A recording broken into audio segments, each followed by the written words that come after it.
আপনারা আমার জন্য অবশ্যই অনেক করেছেন। আপনারা আমাকে যখন ধরে নিয়ে যায় তখন আপনাদের অবদান অনেক ছিল, এটার জন্য আমি কৃতজ্ঞ অবশ্যই। আমি যেই কারণে আজকে লাইভ করতে আসলাম, যেখানে আপনারা সবাই যেহেতু স্টুডেন্টরা আন্দোলন করেছে আমার পক্ষে, যেটা আমাকে সাহায্য করেছে, আল্লাহ সুবহানাহু ওয়া তাআলা তো সবচেয়ে সাহায্য করেছে, তো অবশ্যই আলেম ওলামারা আমার ব্যাপারে ফেসবুকে অনেক কথা বলেছেন, তার জন্য আমি কৃতজ্ঞ। তো আমি আসলে সবার কাছে কৃতজ্ঞ। অনেক আইনজীবী আমার জন্য দাঁড়িয়েছে, তাদের কাছে আমি কৃতজ্ঞ। এমনকি কিছু পুলিশ আমার নিয়ে তারাও প্রতিবাদ করেছেন যে আমাকে কেন ধরা হলো। তো সবকিছু নিয়ে আমি সবার কাছে কৃতজ্ঞ। তাই এর বিনিময়ে আমি হয়তোবা কিছু দিতে পারবো না, হয়তোবা একটা গল্প দিতে পারবো। আমি আপনাদের কাছে একটা গল্প প্রেজেন্ট করতে এসেছি। এই গল্পটা আপনাকে শেয়ার করি, ইনফর্মালি কথা বলি, গল্পটা আপনাকে দেখাই, আপনাদের গল্পটা হয়তোবা ভালো লাগতে পারে, তাই এই গল্পটা আমি আপনাদেরকে বলতে চাই। প্রথম আপনারা অনেকেই প্রশ্ন করছেন, আমি একটা স্ট্যাটাস দিয়েছিলাম যে এই উম্মা কি এক না এই উম্মা বিভক্ত। আমি স্ট্যাটাসে বলেছি যে আমাকে ধরলে আপনারা কি করবেন, এটা কেন বলেছি, আমি কেন আগের থেকে এই কথাটা বলবো, বা এর উত্তর হচ্ছে আমি আসলে আগে থেকে জানতাম আমার নাম হানাদার লিগার বাহিনী, আমার নাম এসেছে। প্রথমে গল্পের শুরুটা হচ্ছে, আমি একটা টাইমে দেখা যাচ্ছে আন্দোলনটা দমে যাচ্ছিল, তো তখন সাদিক ভাই উনি আমাকে আসলে বলেন যে আমরা কি করতে পারি এখন, মানে আপনাকে ধরলে হয়তো আন্দোলনটা আরো চাঙ্গা হবে। তাই আমি বললাম না, আমাকে ধরার সম্ভাবনা কম, আমাকে ধরাটা বোকামি হবে, কারণ আমাকে ধরলে জনগণ আন্দোলন করবেই। তো এইটা আমি মনে করি না আওয়ামী লীগ এরকম বোকামি করবে, তো এইটাই বলেছি। বাট আমাকে যদি ধরে তাহলে আমি ব্যবস্থা করব। তো তাই আমি এই কথা সূত্র ধরে আমি দিন যাচ্ছিলাম যে আমাকে ধরার প্রশ্ন আসে না। বাট আমি তারপরও প্রস্তুতি নেওয়া শুরু করি, আমি বিভিন্ন একটা নামের লিস্ট করি যে আমাকে ধরা মাত্র কে কি করতে হবে। এবং এটা আমার ছোট বোনকে আমি শিখিয়ে দিই যে তুমি আমাকে ধরলে এই নাম্বারে, এই সব নাম্বারে ফোন দিবা, এনাকে এই কথা বলবা, ওনাকে এই কথা বলবা, অ্যাডভোকেট নাম্বার, মিডিয়ার নাম্বার, সবার নাম্বার আমি দিয়ে রেখেছিলাম। তারপরে একদিন হঠাৎ ডক্টর সরওয়ার হোসেন উনি আমাকে ফোন করে আমাকে বলেন যে আসিফ, তোমার আর আমার নাম এসেছে, তোমার আর আমাকে আটক করা হবে, তুমি এখন, আমি এইটা লাস্ট ফোন দিলাম তোমাকে, তুমি এখন তাড়াতাড়ি পালাও। তো উনি আমাকে অবশ্যই 100% ভালোবাসেন, নাহলে উনি রিস্ক নিয়ে আমাকে ফোন দিয়ে জানাতেন না, কারণ আমাদের সবার ফোন ট্র্যাকিং হচ্ছে।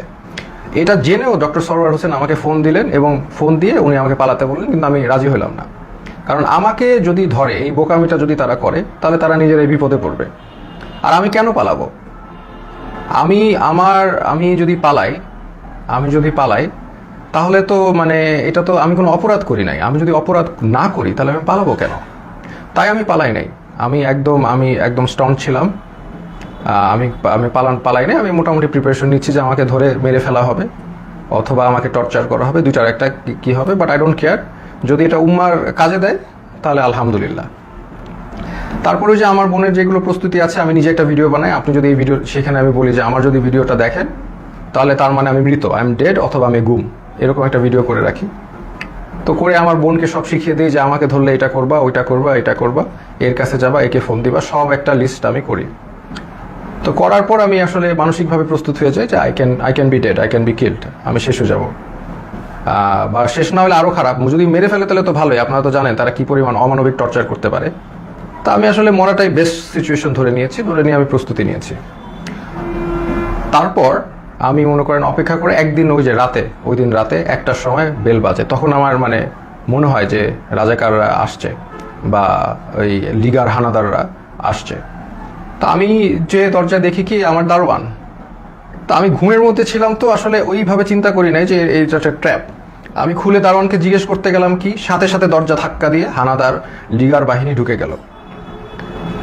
আমি তো মানসিকভাবে প্রস্তুত, এখন ঢুকে গেছে, এখন তো আর কিছু করার নাই। আমি বললাম আপনারা দাঁড়ান, আমি আসতেছি। এটা বলে আমি আমার ছোট বোনের মানে কাপড় নিয়ে আসতেছি। তো আমি আমার ছোট বোনের রুমে গিয়ে আমি ওর চুলটা টান দিলাম। ও রাগ করে উঠে বসলো, আমার দিকে তাকালো। তো আমি বললাম দে আর হিয়ার। তো ও বললো কে? পুলিশ। আমি বললাম you know what to do, তুমি জানো তোমার এখন কি করতে হবে, এই শেষ কথা। তারপর আমি একটা কাপড় নিয়ে আমি ওদের সাথে চলে গেলাম। ওরা আমার বাসার যে সিসি ক্যামেরা ওগুলো সব বন্ধ করে রেখেছে, কিন্তু লাকিলি একটা ক্যামেরা অন ছিল, ওরা বুঝে নাই সেটা, ওটাকে তারা ক্যাপচার হয়ে গেছে যে তারা এগুলো নিয়ে গেছে। প্রথম দিন রাতে তারা আরো কয়েকজনকে ধরার চেষ্টা করলো, পায়নি। আমাকে নিয়ে তার ডিবি অফিসে নিলেন। ওইখানে যে অবস্থা, মানে এটা ভয়ঙ্কর অবস্থা, মানে 80 জনের মতো লোক ছোট একটা স্পেসে, মানে কেউ বসলে কেউ শয়, কেউ শুইলে কেউ বসে, একসাথে সবাই শোয়ার স্পেস নাই। ওইখানে আরেকটা এশিয়ান ইউনিভার্সিটির একজন প্রফেসর ছিল, উনি মানে শোয়ারই চান্স পায়নি, উনি বসেই ছিলেন, কেন স্পেস নাই, মানে এত একটা কনজাস্টেড এরিয়া, ফ্যান নাই, একটা রুমে কিছু এসি ঢুকে আর বাকি সব রুমে হচ্ছে মানে একদম ফ্যান নাই, কিছু নাই, সব সময় লাইট থাকে, সব সময় সাউন্ড থাকে, আপনি ঘুমাতে পারবেন না। তো ওইখানে ঢুকে প্রথম দিন তো আমার খুব মানে অবস্থা ভালো না। আমার তেমনি আপনারা জানেন স্পাইনে প্রবলেম হওয়ার কারণে আমার এমনি সবসময় পেইনে থাকে, আমি নিউরোলজিক্যাল পেইনে থাকি, ফিজিওথেরাপি করলে কমে, আবার নাহলে বেড়ে যায়। সেই সিচুয়েশনে আমাকে এরকম একটা জায়গায় নিয়ে গেল যেখানে আমার কোনো বসার জায়গা নেই, সব পুরাটাই ফ্লোর, হার্ড ফ্লোর, তাও আবার মুভ করার তো কোনো স্কোপই নাই, শত শত মানুষ। তো এরকম জায়গায় প্রথম একদিন ছিলাম, ওই রাতে ছিলাম। তারপরের দিন ওরা আমাকে ডেকে নিয়ে গেল উপরে নিয়ে তারা আমাকে প্রশ্ন করলো যে আপনি ব্র্যাকে কয়জন শিবির আছে। আমি বললাম আমি তো শিবির করি না, আমি কীভাবে জানবো ব্র্যাকে শিবির কয়জন আছে বাকি। এরকম অনেক প্রশ্ন করলো বারবার। তারপর অ্যাট ওয়ান পয়েন্ট তাদের মধ্যে ওই হানাদার লিগার বাহিনীর একজন, উনি আর কি জিজ্ঞেস করলো, বলেন তো এই কোটা দিয়ে আপনি এত কথা বলেন, কোটার পদ্ধতি কি, বিসিএস এর সিলেকশন প্রসেসটা কি। তা আমি তো আসলে বলতে পারি নাই, কারণ হচ্ছে আমি মানে মেন্টালি তো ওই লেভেলেই নাই, তাই না, আমি একটা মানে ভয়ঙ্কর একটা অবস্থায় আছি, ওই লেভেলেই নাই। তো তারপরে ওরা কি করলো, ওরা এসে আমাকে মনে করেন আমাকে ধাক্কা দিল, আমার তো স্কেচ নিয়ে হাঁটতে হয়, আপনারা জানেন একটা লাঠি নিয়ে হাঁটতে হয়, সে আমাকে ধাক্কা দিল, তারপর আমার মুখে হিট করা শুরু করলো। তো হিট করা শুরু করলো আমাকে, 6টা হিটের পরে আমি আসলে মানে অজ্ঞান হয়ে যাচ্ছিলাম।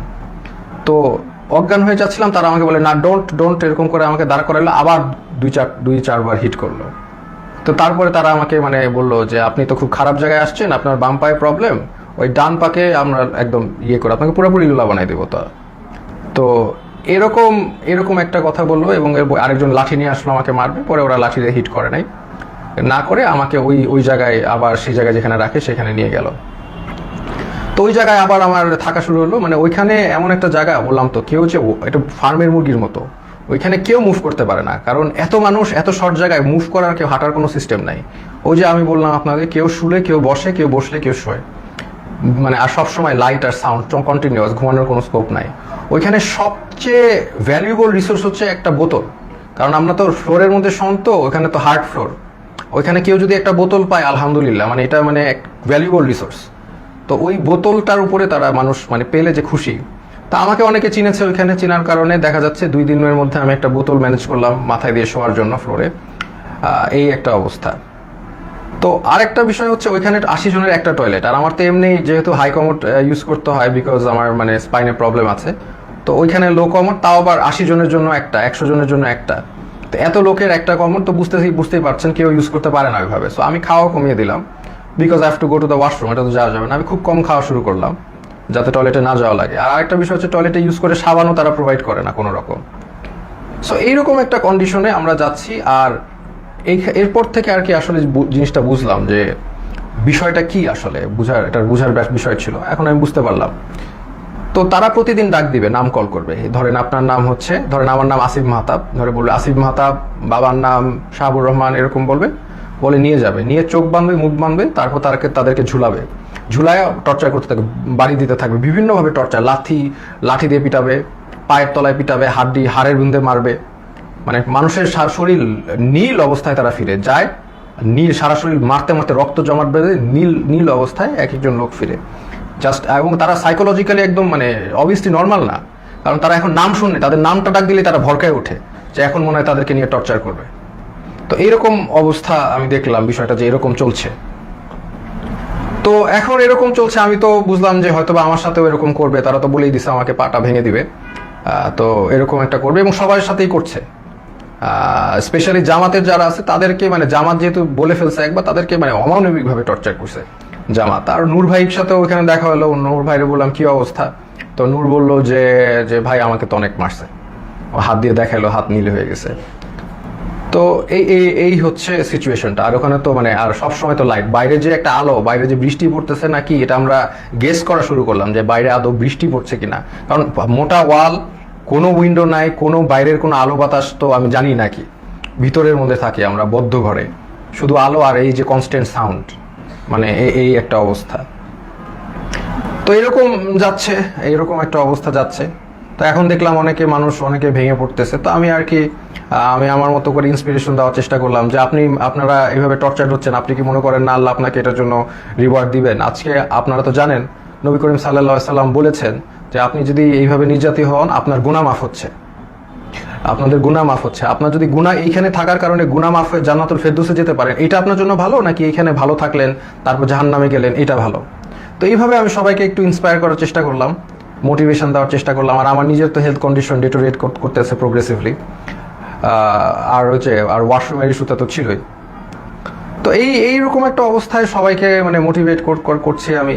আর আমার নিজেরও তো ওই যে ফার্স্টের দিন যেভাবে আমার মুখে ফেসে হিট করেছে, এই পরে তো আমার একটা দিন জ্বরই ছিল, আমি শুয়েছিলাম।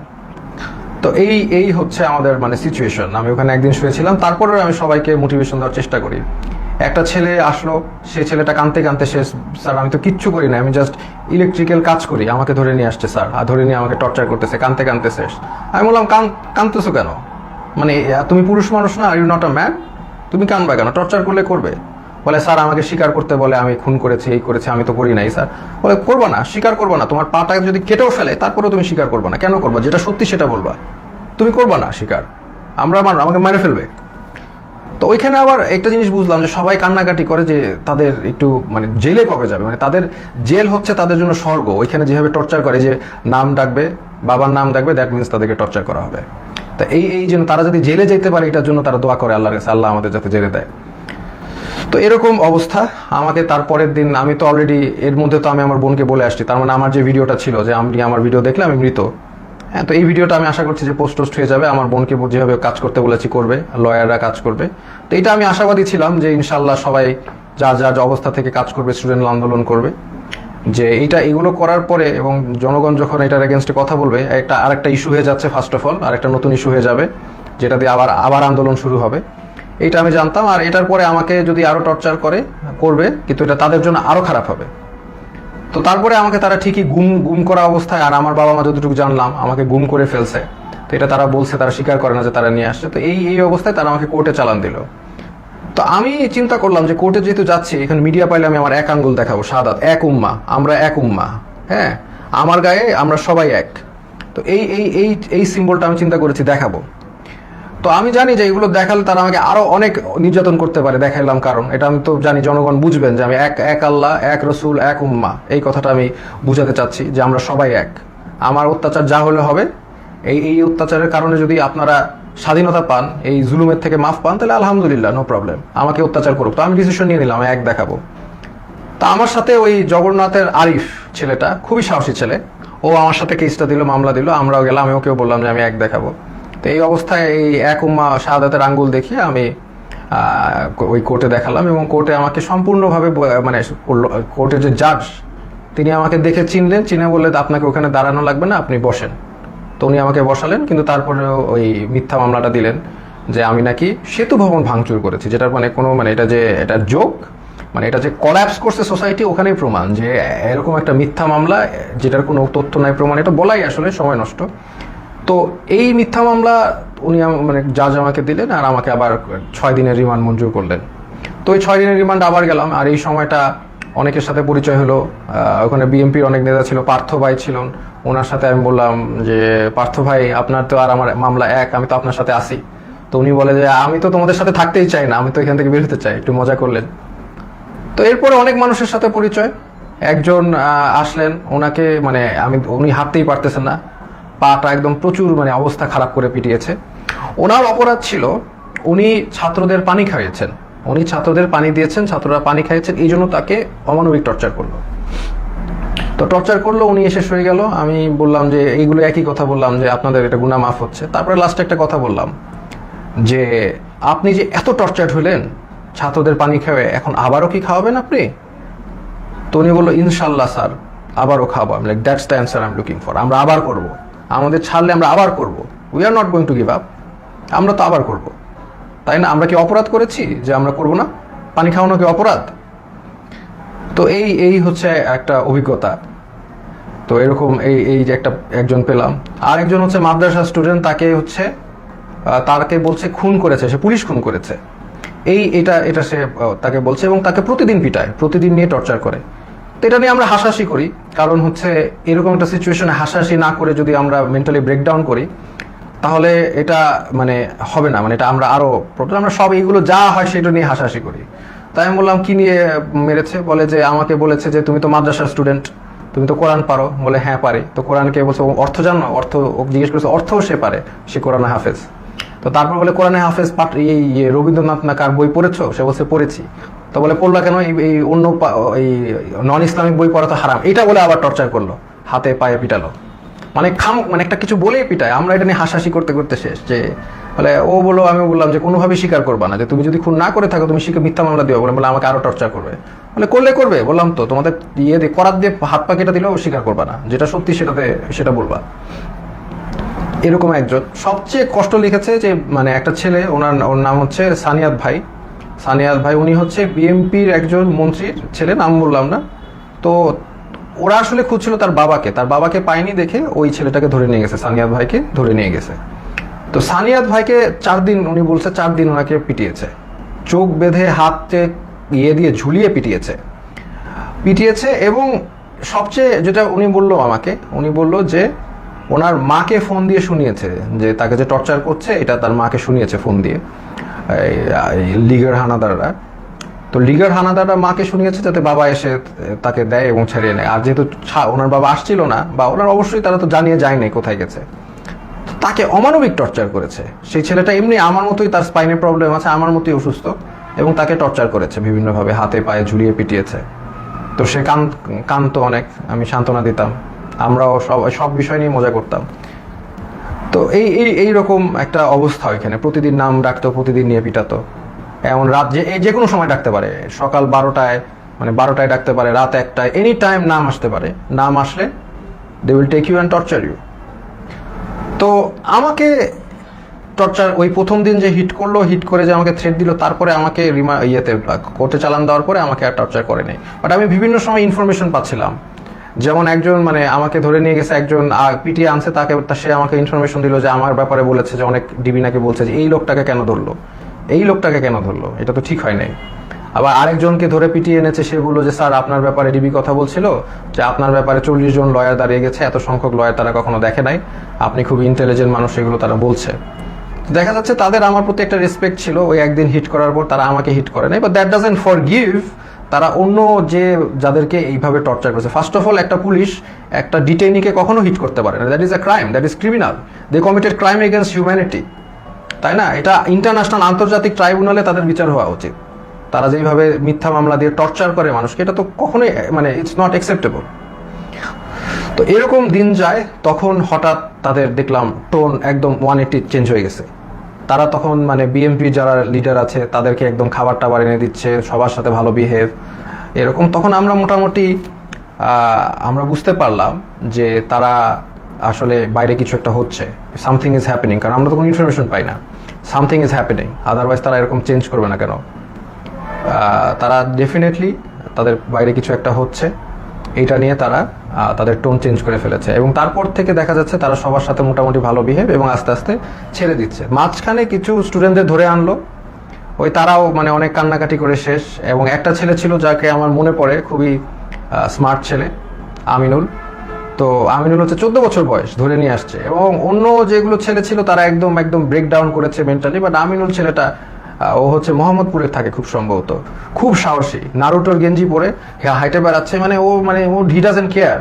এই ছেলেটা ডাজেন্ট কেয়ার যে ওর সাথে এখন কি টর্চার করা বা কোথায় আসে। ও লাইক মানে চলে আসে, আমাকে বলতে স্যার আপনি কি ড্রাগন বল জি দেখেছেন? আমি বললাম হ্যাঁ ড্রাগন বল জি দেখছি। বলে আমি দেখতেছি, আমি ওই ডিমন স্লেয়ার দেখেছি, এই দেখেছি, সেই দেখেছি। তো মানে একদম মানে হি ডাজেন্ট কেয়ার, সে দেশ স্বাধীন করতে নামছে, ও দেশ স্বাধীনই করবে। আমিনুল নামটা ছেলেটার, ওকে 14 বছর দেখে ওকেও ছেড়ে দিয়েছে। তো এইরকম আর কি ঘটনার বিষয়গুলো। তারপরে ওইটার পর থেকে আস্তে আস্তে অনেককে ছেড়ে দিয়েছে, বা অনেকে ছাড়েনি, অনেকে তারপরেও টর্চার করেছে। তো এরকম আমরা এই অবস্থায় আমরা অনেকদিন পার করার পরে তারপরে আমাকে একদিন ডাকলো, ওরা ডেকে হঠাৎ করে আমাকে দেখলাম যে বসালো, যে স্যার আপনি ভাই কি অবস্থা, আমরা তো জব করি, মানে যেই লোকটা আমাকে হিট করেছে এবং তারাই যে টিমটা তারাই আমাকে ডেকে দেখি কি মানে জামাই আদর সোজা কথা করছে। তো তখন আমি বুঝতে পারতেছি না যে কি হচ্ছে। এখন হয়তো বা বুঝলাম যে সিচুয়েশন বাইরে পরিবর্তন হয়েছে, দেখি তারা আমাকে ভালোভাবে ট্রিট করছে। চা খাওয়ালো, বিস্কিট খাওয়ালো, ভালো ভালো বিস্কিট খাওয়ালো, আপনি সোফায় বসেন, কমফোর্টেবলি বসেন, মানে এত রেসপেক্ট। এরকম করছে কেন, আমি তো শিওর ছিলাম, আমি তো মনে করছি ট্র্যাপ। আমাকে খালি বলে যে এখন বাসা তো পুড়ে যাচ্ছে, এখন আমাদের কি করা উচিত, শেখ হাসিনার কি করা উচিত। এখন আপনারা তো অনেক টিচারও তো, আপনারা তো অনেকে ছাত্রদেরকে উস্কে দিয়েছেন এই সেই, মানে আমাদের তো এখন আগুন ধরছে বাসায়, আমাদের তো আগুন নিবানো উচিত। মানে আমি যেটা বুঝলাম উনি চাচ্ছিল যে আমি আসলে ছাত্রদেরকে ঠান্ডা করার জন্য কোনো বক্তব্য দিই। তো আমি এভাবে কোনোভাবে রাজি হই নাই, আমি তো হব না, আমি হব না। তো আমি বললাম যে না, একটা প্রধানমন্ত্রী কি সিদ্ধান্ত নিবে, আমি তো আসলে প্রধানমন্ত্রীর জায়গা থেকে, মানে উনি আমাকে প্রশ্ন করছে প্রধানমন্ত্রী এখন কি করলে ভালো হবে, এটা আপনি তো বলেন। আমি বললাম না, আমি কিভাবে জানবো প্রধানমন্ত্রী কি করলে ভালো হবে, আমি তো একজন শিক্ষক, আমি তো প্রধানমন্ত্রীর কাজ তো আমি বলতে পারবো না। উনি ওনার জায়গা থেকে ওনার যেটা ভালো মনে হবে উনি সেটাই করবে, ওনার এক্সপিরিয়েন্স আছে, সেই আছে সেই আছে। বলেন না, আপনি তো তাহলে ডিরেক্ট কথা বলছেন না, প্রবলেমেটিক কথা বলছেন, আপনার তো একটা ডিসিশন দিতে হবে। এটা একটা সিলি কথা না, আমার ডিসিশন কেন দিতে হবে, আমার ডিসিশন কেন দিতে হবে, ওনার ডিসিশন আমি কেন দিব। তো এইগুলো তো অবশ্য তখন বলি নাই, সিচুয়েশন তো বুঝতেই পারতেছেন। তো এরপরে তারা আমাকে নিয়ে আসছে, তো নিয়ে এসে আবার ওখানে রেখে দিয়েছে। তারপরে আমাকে ওই আমাকে আবার কোর্টে নিয়ে গেল, এবং কোর্টে নিয়ে তারা আমাকে জেলে পাঠিয়ে দিল। তো জেল থেকে তারপরে আর কি 2-1 দিন ছিল, আর তখনই আমি জেল থেকে আসলে খবরটা পাই, যে আমি পাই নাই, ওই আমার যে সানিয়াত ভাই উনি আমার সাথে ছিল, উনি বেসিক্যালি খবরটা পায়। খবরটা পাই দেখলাম উনি পড়ে কাঁদতে, মানে চোখ দিয়ে পানি পড়তেছে, কাঁদতেছে। তো উনি বললো কি হলো, তো ওখান থেকে বললো যে শেখ হাসিনা দেশ থেকে চলে গেছে। আমরা তো কেউ বিশ্বাস করি না, বললাম না এটা কেন, এটা পসিবল না। তো তারপরে আরো রিলায়েবল সোর্সগুলো থেকে জানতে পারলাম যে শেখ হাসিনা ইনডিড দেশ থেকে পালিয়েছে, এবং গণভবন ঘেরাও। আলহামদুলিল্লাহ, এই হচ্ছে ঘটনা। তো এইটার পরে দেখা যাচ্ছে যে আমাদের জেলে সব ছেড়ে দিয়েছে, তখন একটা মানে সবাইকে ছেড়ে দিয়েছে যারা আছে, পলিটিক্যাল নন পলিটিক্যাল প্রবলেম ছিল। তখন জেলের যারা মানে গার্ড, তাদেরকে দেখা যাচ্ছে একদল মানে ক্রিমিনালরা ওদেরকে মেরে ওরা আবার দেওয়াল ভেঙে পালানোর চেষ্টা করছিল। তো উপর থেকে অনেকবার তাদেরকে ওয়ার্ন করা হচ্ছে যে এটা করো না করো না করো না। লাস্ট পর্যায়ে একটা গুলি একজনের গায়ে লাগে, একজন কয়েদের গায়ে লাগে, উনি হয়তো বা মারা যান, আমি জানি না, আমি জানলা দিয়ে দেখছিলাম। তারপর এটা সিচুয়েশন ঠান্ডা হয়, হেলিকপ্টার দিয়ে আর্মি এসে সবাইকে আবার তাদের সেলে ঢুকায়। তো এরপরে তো ঘটনা আপনি জানেনই, যে আলটিমেটলি সবাই আমি বের হয়ে যাই, আমাকে বলে ছাত্রদেরকে ঠান্ডা করতে এই জেলের সামনে। আমি তো মানে আমি আমার মতো বলেছি, কিন্তু তার মানে যে এখন তারা যে ক্রাইম এগেনস্ট হিউম্যানিটি করেছে এটা তো আর মানে ইয়ে করা যাবে না। অমানবিক টর্চার কত প্রকার ও কি কি, সেটা আপনি ওই ডিবির ওইখানে গেলেই বুঝবেন আর কি, এই আর কি। তো এনিওয়েজ, এইটাই হচ্ছে আজকে আমার ছোট গল্প। আমি আসলে যদি জাস্ট আর 5টা দিন বা 3টা দিন আগে বের হতে পারতাম, তাহলে আপনাদের সাথে যোগ দিতাম ইনশাল্লাহ। ফিল্ডে হাঁটতে পারি না, বাট আমি তাও যোগ দিতাম। ইনফ্যাক্ট আমি আগেও ওই অবস্থায় আমি আপনাদের সাথে আন্দোলন করেছি রাস্তায়, তাও আমি যোগ দিতাম। এবং আমি মানে আমি গণভবনের দিকে আগাতাম, মরলে মরছি, মৃত্যু সবারই হবে এটা তো আমি বলেছি, মৃত্যু হলে শহীদ, সমস্যা কি। তো এই জন্যই আমি আপনাদের সাথে দুঃখ প্রকাশ করছি যে আমি আসলে আপনাদের সাথে ওই মার্চে যোগ দিতে পারিনি। যদি একটু আগে বের হতে পারতাম তাহলে অবশ্যই যোগ দিতাম। শহীদদের প্রতি শ্রদ্ধা জানাচ্ছি। আমি এখানে আমার লাইফ শেষ করছি। এটাই আমার ছোট গল্প। খুব ডিফিকাল্ট টাইম চলে গেছে, কন্টিনিউয়াস নয়েজ, কন্টিনিউয়াস লাইট, শোয়ার জায়গা নাই, একসাথে মানে হাঁটার জায়গা নাই, এবং কন্টিনিউয়াস নাম কল, যে কোনো সময় নাম আসতে পারে। তবে ওই যে আরিফ ছেলেটাকে আমি অনেক শ্রদ্ধা করি, কারণ ও বলেছে আর কি, ও বলছে যে অন্য সমগ্নায়করা তো বলেছিল যে ওরা কথা বলে তারপরে বলেছে, তো বলছে আমিও তো বলে দিয়ে আমি তাহলে যাই। আমি বললাম না, তুমি এখন কোনো না, কিছু মানুষের লক আপ থাকতে হবে, কিছু মানুষের বুঝতে হবে যে কিছু মানুষ এখনো ভিতরে আছে এবং মানে অন্যায় চলছে। তো এই জন্য আমি আর ওই জগন্নাথ ইউনিভার্সিটির খুব সম্ভবত আরিফ ছেলেটা মানে খুব সাহসী কথা দেখিয়েছে, এই জন্য আমি তাকে সম্পূর্ণ রেসপেক্ট করি। এইটাই আমি বলে শেষ করছি। আপনারা এই যে যারা নির্যাতিত হয়েছে, যাদেরকে টর্চার করেছে, যাদের এগেনস্টে ক্রাইম এগেনস্ট হিউম্যানিটি করা হয়েছে, তো তাদের বিচার আসলে চেতে হবে। আসলে এটা না আমি বলতে কষ্ট হচ্ছে, কারণ নবী করিম সাল্লাল্লাহু আলাইহি ওয়াসাল্লাম যখন মক্কা বিজয় করেন তখন উনি কিন্তু 12 জন যুদ্ধাপরাধী বাদে সবাইকে ক্ষমা করেন। কিন্তু এইখানে যেগুলো হয়েছে these are crimes against humanity. এখানে আসলে মানে মাফ কিভাবে করা যায় আমি জানি না, বা যাই হোক, যতটুকু পারে আমরা ক্ষমা করি। আমরা চাই না একটা মানে সব যে ভালো পুলিশ তার গায়ে হাত উঠুক, আমরা চাই না যে কোনো দোষ করে নাই তার উপর আক্রমণ হোক। কারণ আমি এরকম একজন এসেছে, একজন ডিবি অফিসে একজন আমার সাথে দেখা করেছে, ডিবি পুলিশ, যে বলেন স্যার আমার 2 ছেলে আছে, একজন বুয়েটে একজন মেডিকেলে, দুজনই আপনার জন্য অনেক দুঃখ করেন, দুজনই আপনাকে মনে করেন। আমি বললাম বলেন যে স্যার ভালো আছে, বলেন স্যার ভালো আছে। তার মানে সব পুলিশ যে মানে বেঈমান, সব পুলিশ যে ওই ডিগার তা কিন্তু না, কিন্তু এটা আমাদের বুঝতে হবে। তো আমরা ফরগিভ করার চেষ্টা করি, আর যারা একদম এরকম ক্রাইম এগেনস্ট হিউম্যানিটি করেছে তাদেরকে আমরা ইনশাল্লাহ বিচারের আওতায় আনবো। আসসালামু আলাইকুম ওয়া রাহমাতুল্লাহি ওয়া বারাকাতুহু। শুভরাত্রি।